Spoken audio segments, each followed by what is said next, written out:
Hello everyone, welcome to your new video.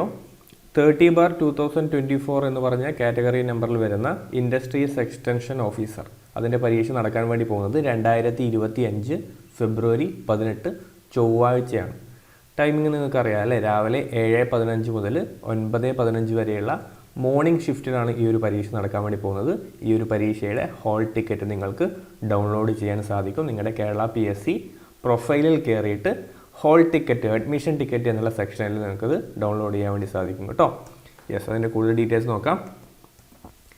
നിങ്ങൾ എന്ത് ചെയ്യുക, നിങ്ങളുടെ PSC തുളസി പ്രൊഫൈൽ ലോഗിൻ ചെയ്യുക. അവിടെ അഡ്മിഷൻ ടിക്കറ്റിൻ്റെ അവിടെ ഒരു മാർക്ക് നിങ്ങൾക്ക് കാണാൻ വേണ്ടി സാധിക്കും. ഒരു പുതിയൊരു നോട്ടിഫിക്കേഷൻ അവിടെ വന്നിട്ടുണ്ട്. അതിൽ ക്ലിക്ക് ചെയ്യുന്ന സമയത്ത് നിങ്ങൾക്ക് ഈ പറയുന്ന അഡ്മിഷൻ ടിക്കറ്റ് അവിടെ വിസിബിൾ ആയിരിക്കും. ഒരു PDF ഡോക്യുമെൻ്റ് അവിടെ വിസിബിൾ ആയിരിക്കും. അതിൽ ക്ലിക്ക് ചെയ്യുക.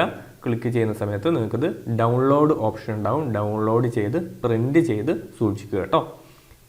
അപ്പോൾ ഈ ഒരു പരീക്ഷ വരുന്നത് 2025 ഫെബ്രുവരി 18 രാവിലെ 7:15 മുതൽ 9:15 വരെയാണ്. നിങ്ങൾക്ക് അവിടെ എക്സാമിനേഷൻ്റെ സെൻറ്ററൊക്കെ കാണാൻ വേണ്ടി സാധിക്കും. എന്ത് ചെയ്യുക, നിങ്ങളുടെ ഹോൾ ടിക്കറ്റ്, അതിൻ്റെ കൂടി ഒരു ID പ്രൂഫ്, ദെൻ ഒരു പേന, ഇത്രയും കാര്യങ്ങൾ മതി നമുക്ക് എക്സാമിന് പോകാൻ വേണ്ടിയിട്ട്. ഇത്രയും കാര്യങ്ങൾ റെഡിയാക്കിയിട്ട് എക്സാമിനേഷന് പോവുക. നിങ്ങൾ ഓൾറെഡി പ്രിപ്പറേഷനിലായിരിക്കും. പ്രിപ്പറേഷനൊക്കെ കഴിഞ്ഞാൽ റിവിഷനിലായിരിക്കും. നിങ്ങൾക്ക് അറിയുന്ന പോലെ തന്നെ ഏകദേശം 38,000 പേര് അപേക്ഷിച്ച ഒരു പരീക്ഷയായിരുന്നു. അതിൽ 24,000 പേരാണ് ഇപ്പോൾ നിലവിൽ കൺഫർമേഷൻ കൊടുത്തിട്ടുള്ളത്.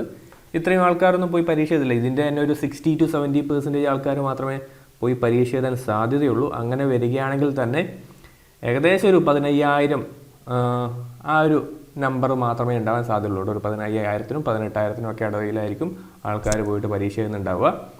നമ്മൾ ഈ പരീക്ഷയ്ക്ക് അപ്ലൈ ചെയ്യുന്ന സമയത്ത് നിലവിലൊരു ലിസ്റ്റ് ഉണ്ടായിരുന്നു അല്ലേ? ലിസ്റ്റ് തീരുന്നതിന് മുമ്പേ തന്നെയായിരുന്നു ഈ ഒരു പരീക്ഷയ്ക്ക് അപ്ലൈ ചെയ്യാൻ വേണ്ടിയിട്ടുള്ള നോട്ടിഫിക്കേഷൻ വന്നത്. നിലവിൽ ആ ലിസ്റ്റിൻ്റെ വാലിഡിറ്റി കഴിഞ്ഞു. ഇനി മുതൽ വരുന്ന ഫ്രഷ് വേക്കൻസീസ് മുഴുവൻ നമ്മുടെ 30/2024 എന്നുള്ള പുതിയ നോട്ടിഫിക്കേഷൻ പ്രകാരമുള്ള പരീക്ഷ നടന്നിട്ടുള്ള വരാൻ വേണ്ടി പോകുന്ന ലിസ്റ്റിൽ നിന്നായിരിക്കും നടക്കുക. അപ്പോൾ അത്തരം കാര്യങ്ങളൊക്കെ പറഞ്ഞിട്ടുള്ള ഒരു വീഡിയോ നമ്മൾ ഓൾറെഡി ചെയ്ത് കഴിഞ്ഞിട്ടുണ്ടായിരുന്നു. അതേപോലെ IEOയുടെ ലാസ്റ്റ് ലിസ്റ്റ് എക്സ്പയർ ആവുന്ന സമയത്ത് നടന്ന നിയമനങ്ങളെക്കുറിച്ചുള്ള വീഡിയോ ഒക്കെ നമ്മൾ ഓൾറെഡി ചെയ്തിട്ടുണ്ടായിരുന്നു. അതൊക്കെ കാണാൻ താല്പര്യമുള്ളവർക്ക് കണ്ടു നോക്കാം. നമ്മളെ വീഡിയോയിൽ നിങ്ങൾക്ക് കാണാൻ വേണ്ടി സാധിക്കും. ദെൻ ഇത് നോട്ടിഫിക്കേഷൻ്റെ ഡീറ്റെയിൽസ് ആണ്. Industries extension officer at industries and commerce department Kerala, category number 30/2024. Scale of pay കാണാം.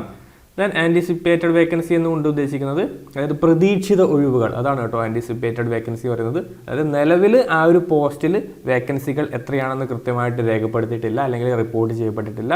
എന്നാൽ ഈ റാങ്ക് ലിസ്റ്റിൻ്റെ കാലാവധിയിൽ എത്രത്തോളം വേക്കൻസികൾ വരുന്നുവോ ആ വേക്കൻസികൾ മുഴുവൻ ഈ ഒരു ലിസ്റ്റിൽ നിന്നായിരിക്കും. എന്തുകൊണ്ടാണ് ആ ഒരു സിറ്റുവേഷൻ വന്നത്?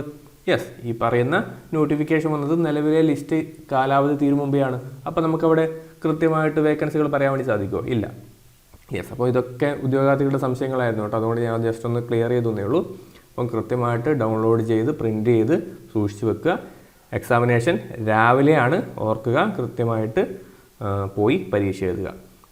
ഈ ഒരു പരീക്ഷയ്ക്ക് വേണ്ടിയിട്ട് രജിസ്റ്റർ ചെയ്തിട്ടുള്ള, ഈ ഒരു പരീക്ഷ എഴുതാൻ വേണ്ടിയിട്ട് ഉദ്ദേശിക്കുന്ന, പ്രിപ്പയർ ചെയ്ത നിങ്ങളുടെ സുഹൃത്തുക്കൾക്ക് വേണ്ടിയിട്ട് ഈ ഒരു വീഡിയോ ഷെയർ ചെയ്ത് കൊടുക്കുക. അവരോടും കൃത്യമായിട്ട് ഹോൾ ടിക്കറ്റ് ഡൗൺലോഡ് ചെയ്ത് വെക്കാൻ വേണ്ടി പറയുക. അടുത്ത ദിവസങ്ങളിൽ തന്നെ അത് ഡൗൺലോഡ് ചെയ്യുക കേട്ടോ. ലാസ്റ്റ് ദിവസം വരെ വെക്കരുത്. ഡൗൺലോഡ് ചെയ്ത് പ്രിൻ്റ് എടുത്ത് വെക്കുക. അപ്പോൾ എല്ലാവർക്കും വിജയാശംസകൾ നേരുന്നു. നമുക്ക് മറ്റൊരു വീഡിയോയിൽ കാണാം. താങ്ക്